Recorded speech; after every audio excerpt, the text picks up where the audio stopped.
Welcome to Man Does Tech, where I solve the problems you didn't even know you had. You start by preparing a clean environment so dependencies don't conflict. Create and activate a virtual environment because you want reproducible installs and isolated packages. Once done, upgrade pip and install transformers and accelerate.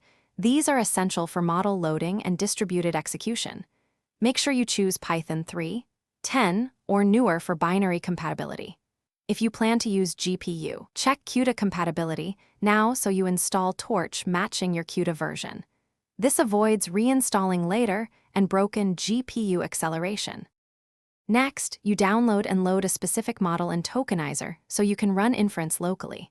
Import auto tokenizer and auto model for causal LM, then call from pretrained with the model ID.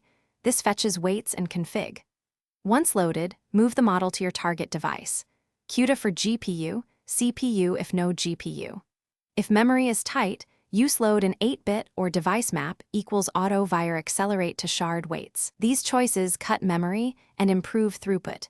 Make sure to warm up the model with a short prompt before timing. Finally, you run inference and validate output quality and performance.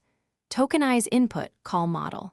Generate with sensible max length and sampling settings, then decode tokens to get text. To speed up or lower RAM, enable mixed precision and quantization, and prefer batching for throughput. If you hit errors, check CUDA driver versus Torch versions, confirm device placement, and inspect out-of-memory traces. Restarting the process or reducing batch size often resolves OOM.